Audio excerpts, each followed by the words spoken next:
Hello and welcome to week 6 of the video diary.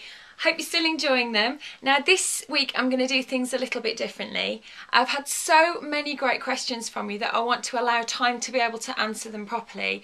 But also things have moved on with the production process for my third novel, It Started With a Kiss. So I wanted to tell you about that in this video, and then in the second video I'll answer your questions. So I hope that's okay and hope you enjoy both videos. But before I start, let me just mention the hat. It's a new hat. Ooh, it's very nice. I treated myself to it. It's from The White Stuff, so not from my usual place, but I just fell for the colour. Thought it was quite nice. I quite like the Baker Boy style. So there we go. There's the hat of the week. So on Monday, I went down to London and I went and met with my editor at HarperCollins, and we've done things a little bit differently this year. Normally what happens at this stage, once she's read the draft, and quite a few people on the editorial team read the first draft that I've written, then I normally get notes back with things they want to change or things that they think I need to expand on. It's actually quite a nice edit, the structural edit, which is the first one that we do, because it's just making sure that everything's in the right order, that the characters come over right, that we've got the right mix of locations and themes in the book. And as I say, normally what happens is I'd get a list of things that the editorial team have all inputted in, and then I can kind of see what things I need to work on, which bits I need to write more of as well. This is the only edit where the book actually gets longer in a weird way. So that's what normally happens. This year, my editor Samir and I thought what we'd do was meet up in person and have a whole day to go through everything that needs doing. So have a conversation with it, because very often what happens is that you get the notes and something doesn't quite make sense, or you can't quite work out why, you know, they've asked for a particular thing to happen, and it takes a lot longer for those kind of conversations to happen because they're either happening via email or they're happening on the phone, neither of which are particularly brilliant for a conversation. So this time we thought we'd do it in one day. Now this has its advantages in that there were things that were brought up at the meeting that I was able to really champion and say, no, it's important that that stays in because of this, this and this, and that was great, because then, you know, on some of the things my editor went, yeah, that's great, I understand it now, wonderful. And then on other things she was able to say why things that she felt needed adding into the book needed to be there, and I was kind of able to see it from her point of view, so that was good. I have to say it has one big disadvantage, and this is being really honest, and you know on the vlog that I'm always going to be really honest about what's happening. As a writer, it is incredibly difficult to hear criticism of your book. It's incredibly difficult to, when you poured your heart and your soul and, you know, so much of your life into writing this book, so many hours into creating this wonderful thing that you love and that no one else has kind of had a say in up until this point, to have somebody turn around and say, that doesn't work, I don't like that character, can we change the name of this, can we have this something else, you know, all of these kinds of things. It's really, really difficult, because normally what happens is when I get all these suggestions through via email, I can rant and rave and throw things around and get very offended and get very upset and do all that kind of thing. It's very difficult to do that when you're in a room with someone. So I kind of found it more testing than I was expecting. We literally went through the book from start to finish. We noted every single scene. We noted what needed to stay, what needed to change.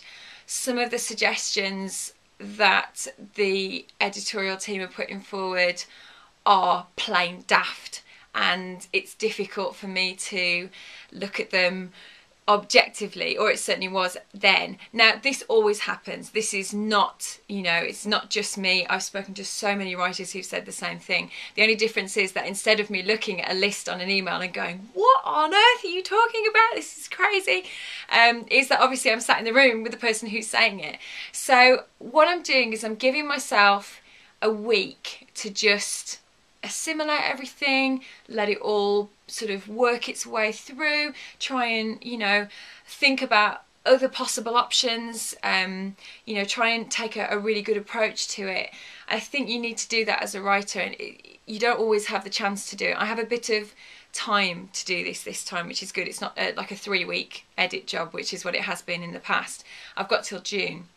So what I need to do now is take a step back, try not to take it personally, but every writer does, and just look at the issues that have been brought up and work out, okay, how can I address those issues but in a way that feels true to me.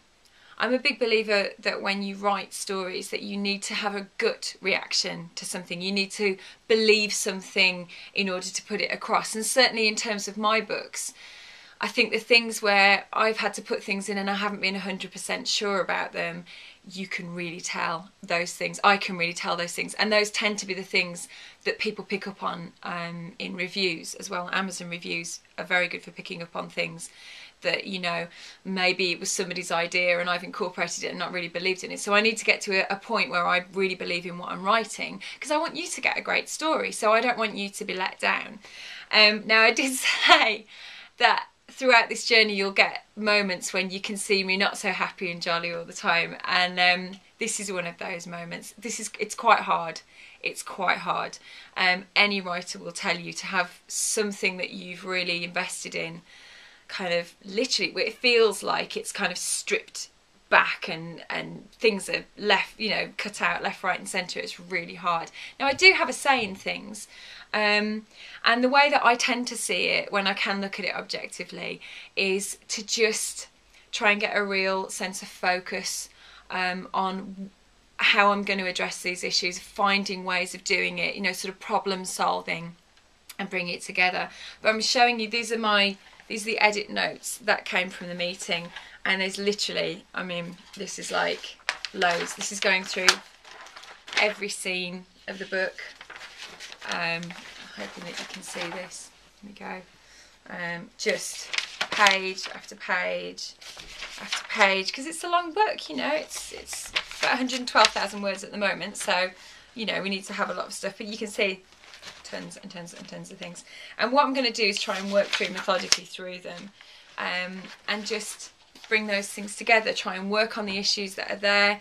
I mean, I think overall it's a great story and it stands, and I know you're going to love it, but I need to obviously try and sort out how to address these problems. So that's going to be my task for the next 4 weeks, and I'm going to let you know how I get on. I'm also going to let you know some of the things that we've changed, because I think that's quite interesting to see what stays in the book and what doesn't stay in the book. So in the next few videos, the next few weeks, I'll show you those things. I'm going to be really honest as well, so you can see how I feel about certain things. I might even ask your opinion on some stuff, because I'd really like to know what you think. And I think that, you know, a reader's perspective is the best perspective to have, and I'd be interested to know what you'd like to read in a book. So I'm going to probably ask you some questions in the next few weeks, seeing as you've been asking me such brilliant questions. Moving on to questions, I'm going to end this part of the video there. I hope that made sense. It's a little bit gabble, but, you know, it's kind of, that's where my head's at the moment. It's trying to make sense of the things that have been brought up and trying to come up with new ways of doing it. So that's where I'm at the moment. That's the end of this video, and in the next video I'm going to answer your questions. So thank you very much for watching, and I'll see you in part 2. Bye.